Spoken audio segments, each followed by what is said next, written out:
Well, I was remodeling my room and decided I wanted to put some laminate flooring down.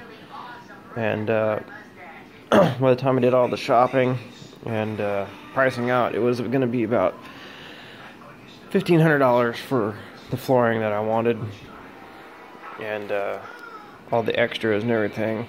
So what I decided to do instead was some plywood. So these are maple plywood sheets. It's a 5-ply, and it's just got a real thin veneer on it, but this stuff is already sanded. It's nice and smooth. So what I did was went down to Lowe's and got 3 sheets at first. This is another 3, so I got 6 sheets total, and I had them cut it in 1/6" lengths. And we stained them, the other ones, and installed them. And the problem that I ended up with that was when they cut them, not every single sheet was exactly the same width. So what you end up having to do is go through and measure each piece and kind of separate it. But when I got towards the end, I kind of ran out, and I ended up having to kind of cut some pieces out. The problem is this thin veneered layer stuff, it chips really easy if you don't have a badass saw. I was just using a cheap Porter cable, jigsaw and stuff. But I mean, it doesn't look too bad. This is the section I got so far.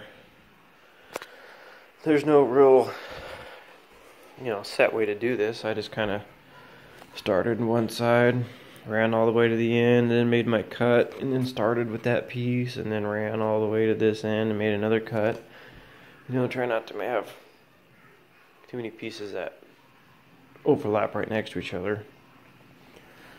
But I used this underlayment stuff, also from Lowe's. This stuff it's like 100 square feet a bundle, but it's like $40. I mean, it's not like a huge deal, but so what I ended up doing here was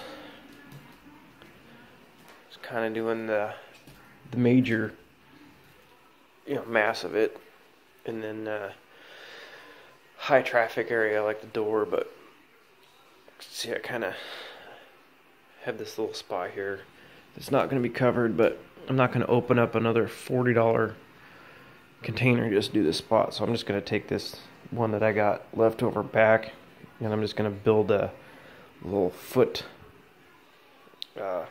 chest, a little storage compartment there.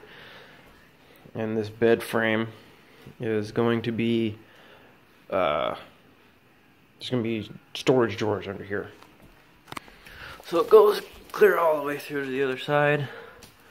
I just basically built a little frame, screwed these 2 buffers down into the main floor joists, or whatever they're called.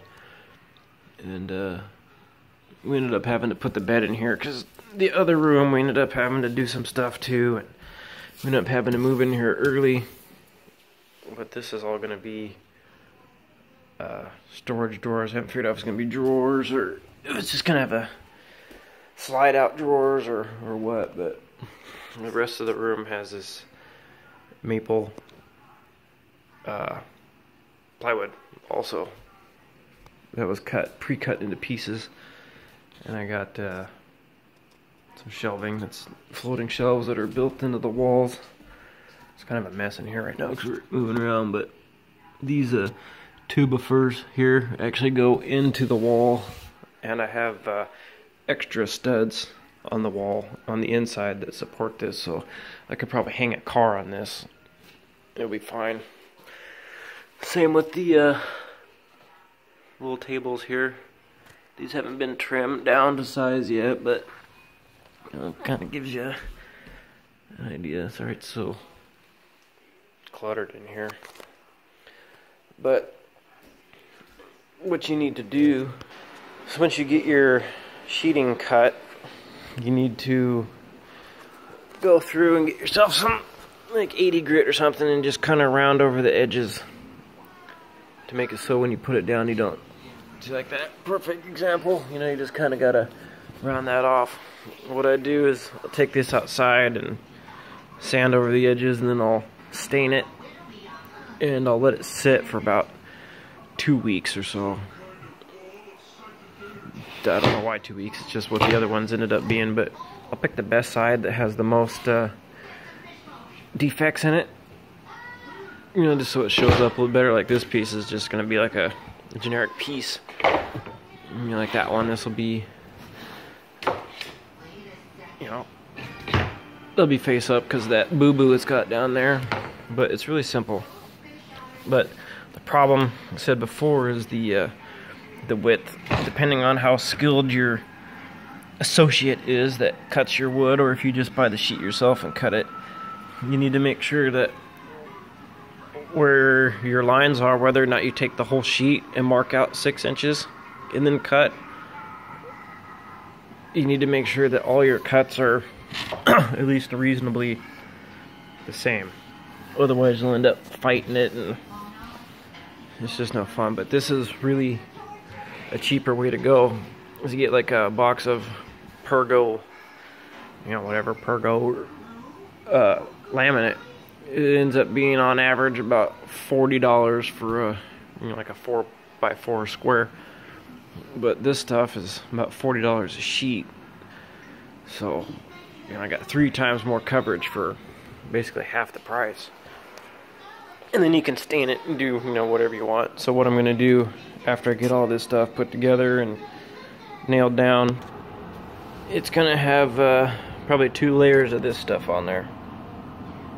This is the stain that I use, dark walnut, and this clear gloss is what I put on the walls and the tables, or the shelves.